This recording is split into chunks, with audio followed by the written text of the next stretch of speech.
I didn't flinch when my cousin Beatrice sneered at my boots during the Austin Elite cattle auction. Her mockery wasn't an insult, it was just a predictable data point. My Aunt Marian and Uncle Silas laughed, securing their social investments while I audited the debt I owed this family. I was 27, a large animal veterinarian, and the silent underwriter of their fragile egos. They thought my silence was submission. They didn't realize it was just clinical observation. The ledger was about to balance. My childhood wasn't a family experience. It was a hostile corporate takeover. After my parents died, Aunt Marian and Uncle Silas absorbed me into their sprawling Texas Hill Country estate like a distressed asset. I became the extra variable in their calculations, the convenient scapegoat, the live-in veterinary technician who kept their herds alive while they praised Beatrice for managing the social calendar. I learned early on that their cruelty wasn't a sudden, volatile explosion. It was the trap of cruel normalization. They didn't wake up one morning and decide to be monsters. They just systematically devalued my existence until treating me like an unpaid servant became their baseline. It was an acquired habit, completely insulated by their generational wealth. The Austin livestock auction was their ultimate stage. The air inside the pavilion smelled of expensive cologne, stale beer, and cedar. Silas, desperate to outbid a rival rancher and secure his position in the local hierarchy, locked into a bidding war for a prized Brahman bull. The auctioneer's hammer fell at $125,000. I saw the immediate panic register in Silas's eyes. He didn't have the liquidity to cover the bid. He turned to me, his voice a low, calculated command designed to sound like a casual request. "You're covering this, Clara. Consider it back rent for the past 20 years. Beatrice smirked, swirling her champagne in a plastic flute. "It's the least you can do. We basically charity funded your entire life." I didn't cry. I didn't ask why. I just opened my banking app on my phone. Anger wasn't loud this time. It was entirely clinical. I had $130,000 in savings, the exact amount I'd scraped together over 5 years to open my own independent veterinary clinic. People observing this dynamic might ask why I didn't just walk away and leave them with the bill. It is the invisible chain of the survivor. When you spend your entire life conditioned to absorb the emotional and financial debt of your abusers, compliance feels like the only currency that buys your temporary safety. You don't see the open door because you've been meticulously trained to study the walls. I transferred the funds directly to the auction house account. The transaction cleared with a digital chime. Silas smiled, a hollow victory for a remarkably hollow man. "Good girl," he said, turning his back to me, to celebrate with his wealthy friends. He thought he had successfully liquidated my future to protect his pride.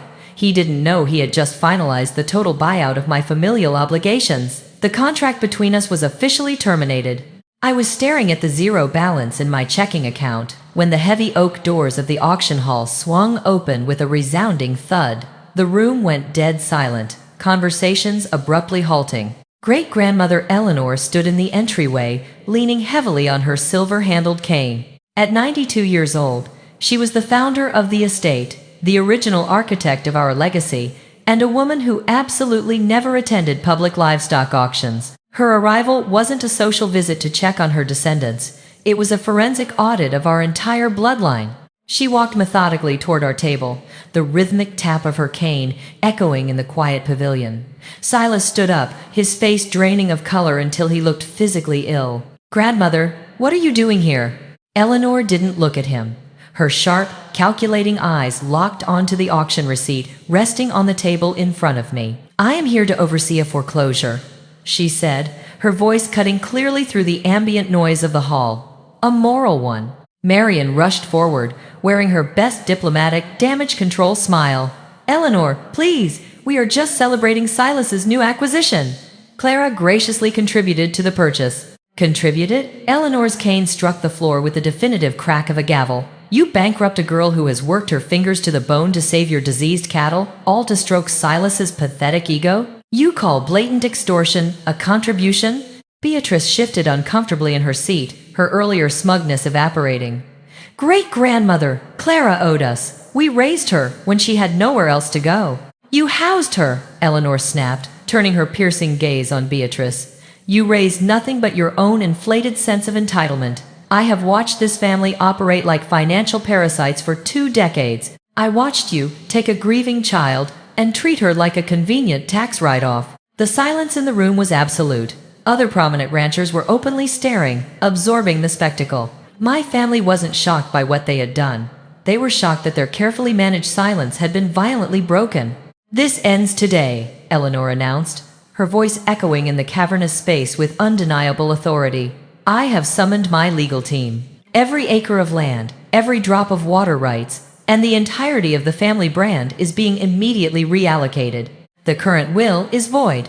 Silas stepped back as if he had been physically struck by a heavy blow. "You cannot do that. The estate belongs to the direct bloodline. It's tradition. The estate belongs to the person who actually knows how to cultivate it, not the parasites who bleed it dry," Eleanor countered coldly. "Clara is the only one who inherited my grit. She inherits everything else." The power reversal was instantaneous. I didn't feel a rush of warmth or a sudden burst of familial love. I felt the cold, hard satisfaction of a long-overdue contract finally being enforced. We relocated from the public spectacle of the auction to the main study of the ancestral mansion. The dark mahogany walls felt less like a home and more like a corporate boardroom preparing for a hostile liquidation. Eleanor sat behind the massive executive desk, her breathing noticeably labored but her posture rigidly unyielding. Silas, Marian, and Beatrice stood across from her, looking exactly like defaulting debtors facing the collections department. "There is no negotiation," Eleanor began, sliding a thick, aged file across the polished desk toward me. "But there is full disclosure." I opened the file. It was a detailed ledger of property sales from 20 years ago, land that had explicitly belonged to my parents. "When your parents died, they left you 300 acres of prime grazing land," Eleanor stated, her voice devoid of any comforting sentiment. "Marian and Silas sold it. They embezzled $750,000. They used your inheritance to renovate this house and fully fund Beatrice's trust account." I traced the printed numbers on the paper with my index finger. This wasn't just passive neglect. It was calculated, active theft. "And that bull Silas just bought?" Eleanor continued, her eyes narrowing with sharp disdain. "It carries the exact genetic markers of your father's original herd. They didn't just force you to pay for a superficial status symbol. They forced you to buy back your own stolen legacy." The clinical precision of their cruelty was almost impressive. They had weaponized my own bloodline and capital against me. "Why wait until now?" I asked Eleanor, my voice perfectly steady. "Why let them operate this scheme for 20 years?" Eleanor looked down at her trembling hands. It was the silent regret of the watcher. "Because I was a coward," she admitted flatly. "I kept hoping my own daughter would find her conscience. I chose the comfortable illusion of family peace over my fiduciary duty to you. I observed the rot, hoping it would cure itself. It didn't. And now, my timeline has expired. I have pancreatic cancer, 3 months, at best." The sudden revelation of her mortality didn't evoke panic or despair. It clarified the logistical urgency. If Eleanor hadn't intervened today, if this world without her had continued, my operational reserves would have been drained completely. Silas and Marian would have continually leveraged my misplaced guilt until I was nothing but a hollowed-out husk, working endlessly while they lived in stolen luxury. Eleanor's intervention wasn't a sentimental gift. It was a tactical rescue operation executed in the final hour. Marian finally broke the tense silence. "Mother, you cannot leave us with absolutely nothing. We are your blood." "Blood is a basic biological fact, Marian," Eleanor replied coldly. "Loyalty is a choice. You made your transaction 20 years ago when you stole from an orphan. My lawyers will begin the asset transfer tomorrow morning." The news of Eleanor's massive estate reallocation leaked to the Texas agricultural circuit within 48 hours. The industry thrived on whisper networks and gossip, and a multi-million-dollar ranch, changing hands from the entitled golden son to the quiet veterinary niece, was premium social currency. My phone filled rapidly with incoming messages from confused neighboring ranchers and opportunistic journalists seeking a statement. I ignored all of them. I was entirely focused on managing the complex asset transition. My family, however, chose the exact opposite public relations strategy. Desperate to maintain their rapidly depreciating social equity, Beatrice booked a guest appearance on a highly rated regional agricultural podcast. She aimed to aggressively control the narrative, painting me as a manipulative, predatory opportunist who had cruelly exploited a dying woman's declining mental state. I listened to the live broadcast from my new clinic office, my spreadsheets open, tracking the exact timeline of their inevitable demise. It's a tragedy, really, Beatrice crooned into the studio microphone, playing the role of the perfect, besieged victim. We raised Clara. We gave her absolutely everything. And the moment great-grandmother got sick, Clara isolated her and systematically poisoned her against us. The podcast host, a veteran agricultural journalist known for his relentless fact-checking and lack of patience for spin, wasn't swayed by the theatrical performance. That's an interesting perspective, Beatrice. But official court filings from yesterday indicate an ongoing investigation into $750,000 missing from Clara's parents' estate. Financial records show your parents authorized that specific sale. I heard Beatrice's breath hitch sharply on the audio feed. She clearly hadn't anticipated a forensic ambush. That money was used for general estate upkeep, for shared family expenses, including your private university tuition, the host pressed, his tone clinical and unyielding. The applied pressure fractured Beatrice's carefully constructed PR facade. The raw anger she usually reserved for our private kitchen arguments exploded directly onto the public airwaves. We earned that money, she shrieked, her voice aggressively clipping the microphone levels. We had to deal with her for 20 years. She was a depressing, awkward burden. We deserved adequate compensation for putting up with her. That land was payment for our ongoing sacrifice. I calmly paused the audio playback. She had just broadcasted a full, uncoerced confession of embezzlement and extortion to tens of thousands of active listeners. She hadn't just stepped on a reputational landmine, she had manufactured it, placed it, and enthusiastically jumped on it. Within 2 hours, the raw audio clip was completely viral.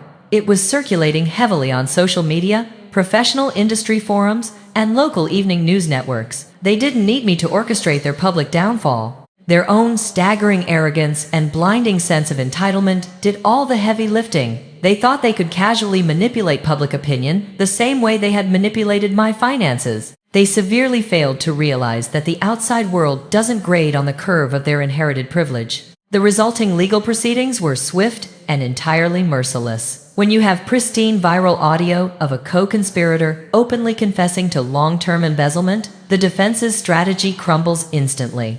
I didn't attend the preliminary hearing seeking a tearful, emotional apology. I attended strictly to ensure the final paperwork was filed correctly. The presiding judge's ruling was absolute and binding. The new will was upheld without revision, transferring the entirety of the estate, the branding rights, and the highly coveted water rights directly into my name. Furthermore, Marian and Silas were formally charged with criminal misappropriation of trust funds. They were legally ordered to pay full restitution of the stolen $750,000 plus 2 decades of compounded interest. They were functionally bankrupt within a week. I watched them physically pack their remaining personal belongings from the mansion. The illusion of power of an empty wallet is a fascinating psychological study. For 20 years, Marian, Silas, and Beatrice operated under the heavy delusion that their superiority was an innate, biological trait. They fundamentally confused the wealth they had stolen with their actual, baseline human value.